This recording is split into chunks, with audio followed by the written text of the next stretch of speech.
Bonjour à tous, bienvenue à votre séance spéciale du budget et du PTI. Dans les circonstances, nous avons été obligés à la dernière minute de transformer notre réunion présentielle en réunion virtuelle. Donc, je vais permettre à chacun des membres du conseil de se présenter pour débuter. Monsieur Fortier. Bonsoir, Guillaume Fortier, district 1, la Guillaudière. Bonsoir, Marc-André Savaria, conseiller district numéro 2, La Citière. Bonsoir, Geneviève Labrec, district numéro 3, Langloiserie. Bonsoir, Karine Durocher, district numéro 4, Notre-Dame. Bonsoir, Benoît Duval, district 5, Petite-Prairie. Bonsoir, Nathalie Parent, district 6, Les Seigneuries. Bonsoir, Gaëtan Marcil, district 7, Saint-Charles. Merci. 3 personnes de l'administration municipale qui nous accompagnent ce soir. Notre directeur général, M. Sébastien Roy. Notre directrice générale adjointe, Maître Lynne Savaria. Et notre greffier, Maître Marc Giard. Donc, tout comme nous, vous avez été un peu, je présume, ébranlé par les dernières annonces autant de notre premier ministre que du ministre Dubé en fonction de tous les changements qui ont eu cours dans les dernières heures. Je vous dirais qu'au niveau municipal, de ce matin, 9 h jusqu'à 16 h cet après-midi, énormément de changements nous ont été apportés, dont, entre autres, la décision gouvernementale par décret de nous imposer de faire notre rencontre en virtuel. Je vous dirais que mes premières pensées vont principalement aux commerçants locaux qui se préparaient pour les grandes festivités des fêtes. Puis dans ce contexte-là, je pense aux restaurateurs qui, que ce soit pour Varennes ou un peu partout à l'échelle de la province, qui ont essuyé énormément d'annulations. Donc, ils vivent encore une fois cette période-là particulièrement trouble, mais je pense aussi à tous les autres commerces locaux et je pense dans un second temps à tous nos membres de nos familles, je pense aux grands-parents, à nos parents, nos oncles, nos tantes qui anticipaient avec beaucoup d'enthousiasme cette période des fêtes-là.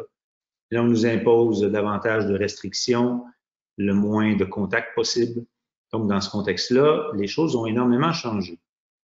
Je vous dirais par contre, il y a des bonnes nouvelles à Varennes. Il y a quelques jours à peine, samedi passé, le 18, nous procédions à l'ouverture officielle du Polydôme, qui est un franc succès. Vous avez été très nombreux, les Varennois, Varennoises, à manifester votre enthousiasme par la qualité du produit.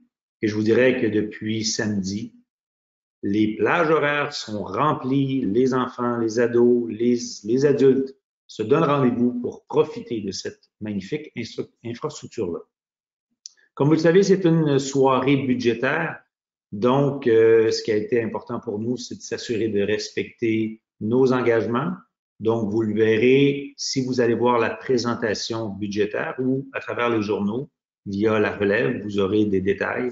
Mais nous respectons l'engagement que la maison moyenne de Varennes ne subisse aucune augmentation de son compte de taxes. Donc, je l'ai mentionné, la présentation PowerPoint sera accessible demain. Mais habituellement, le budget, il y a une présentation qui est faite par le maire. Mais là, étant donné qu'on s'est retrouvé à 1 heure d'intervalle, donc la possibilité d'enregistrer la présentation, on n'était pas équipé pour le faire. Donc, on prévoit en janvier, si bien sûr l'hôtel de ville réouvre à nouveau, nous permettra de faire l'enregistrement parce que dans la présentation PowerPoint, il y a beaucoup d'explications qui ne sont pas là. Vous allez voir des images, vous allez voir un certain nombre d'engagements 2022, mais on prévoit à la mi-janvier être capable de faire l'enregistrement de la présentation et de pouvoir vous l'acheminer le plus rapidement possible. Donc, Maître Giard, nous avons 2 points à l'ordre du jour. Le point 1, adoption du budget 2022 de la Ville de Varennes. Considérant que le Conseil doit adopter le budget de la municipalité pour la prochaine année financière, considérant que le budget doit prévoir des revenus égaux aux dépenses qui y figurent, en conséquence, il serait proposé, puis est résolu, que le budget pour l'année 2022 prévoyant des dépenses au montant de 49 050 000 $ et des revenus pour un montant équivalent soit et est adopté, le tout tel que je vous présente comme c'est au long récité. Proposé par M. Savaria, appuyé par M. Duval. Point 2, adoption du programme triennal d'immobilisation 2022-2023-2024.